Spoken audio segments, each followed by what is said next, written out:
Shalom, shalom. Je vous salue tous dans le beau et précieux nom de Jésus-Christ de Nazareth. Je suis votre serviteur, le docteur Yvan Bouba. Êtes-vous prêts pour le café matinal? Prions. Père, je te prie en ce lundi 3 mars 2025, premier jour de la semaine, que tu ouvres les portes de cette semaine, que tu la jonches, oh oui, de surprises heureuses pour chacun de tes fils et de tes filles qui s'appuient sur toi pour pouvoir réaliser tout ce qu'ils font dans la journée. C'est pourquoi je veux semer une parole qui va pouvoir faire du bien, se multiplier en chacun de nous, car c'est cela, tout ce qui a été fait, l'a été fait par la parole de Dieu. Oui, c'est pourquoi j'ordonne à nos oreilles d'écouter et de comprendre cette parole. Je prie et j'ordonne à nos cœurs de croire et d'obéir à cette parole. J'ordonne à tout notre être entier de vivre et d'expérimenter cette parole au nom de Jésus. Amen. Bien-aimés, nous sommes dans l'année de la multiplication et nous sommes dans la série 5, la pensée stratégique. Hier, nous avons commencé déjà à la définir. Aujourd'hui, nous allons parler des sources de la vision. On a commencé avec la vision hier. Certains ont déjà écrit leur vision. Ils m'ont envoyé leur proposition de vision en inbox. Que Dieu vous bénisse pour votre obéissance et pour la pratique. Ne vous bornez pas à écouter seulement la parole, mais mettez-la en pratique. Merci à ceux qui ont déjà fait cet effort.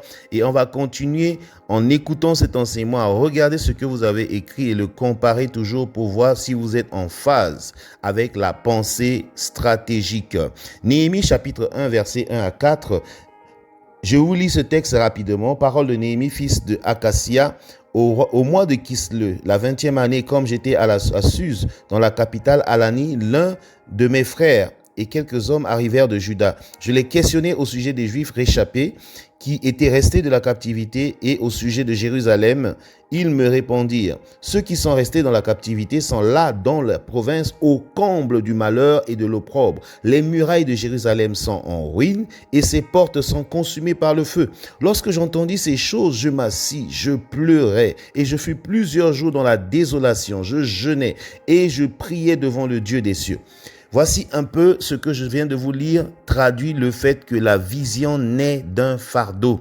La vision que Néhémie a eue de repartir à Jérusalem, rebâtir les murailles, est née d'un fardeau. Nous écoutons tous les informations sur nos pays d'origine, sur nos quartiers, sur nos familles. Nous recevons tous des informations de l'état de désolation où se trouvent des choses, mais c'est pas toujours que cela devient un fardeau pour nous. Combien de Juifs ont été informés, comme Néhémie, de la situation et qui n'en ont pas fait un problème, mais Néhémie en a fait un sujet. C'est devenu lourd sur son cœur. Cela a commencé à l'empêcher de dormir. Si ta vision naît d'un fardeau, de quelque chose qui t'empêche de dormir, de quelque chose tu veux vraiment être un instrument entre les mains de Dieu pour résoudre, je peux te dire que ta vision est fondée dans du roc.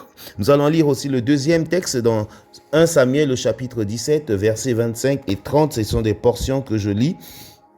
David dit aux hommes qui se trouvaient près de lui, « Que fera-t-on à celui qui tuera ce Philistin et qui ôtera l'opprobre de dessus Israël? Qui est donc ce Philistin? C'est un circoncis qui insulte l'armée de Dieu vivant. » Le peuple répondait, répétant les mêmes choses, lui dit, « C'est ainsi que l'on fera à celui qui tuera. » Je vous signale que David est arrivé rapidement, pour la petite histoire, sur le champ de bataille et Goliath était en train de terroriser tout le monde. Il y avait ses frères qui étaient dans l'armée pendant que David était un petit éleveur d'animal, de moutons qui était en brousse. Il sort et il trouve cette situation chaotique qui fait honte à son Dieu.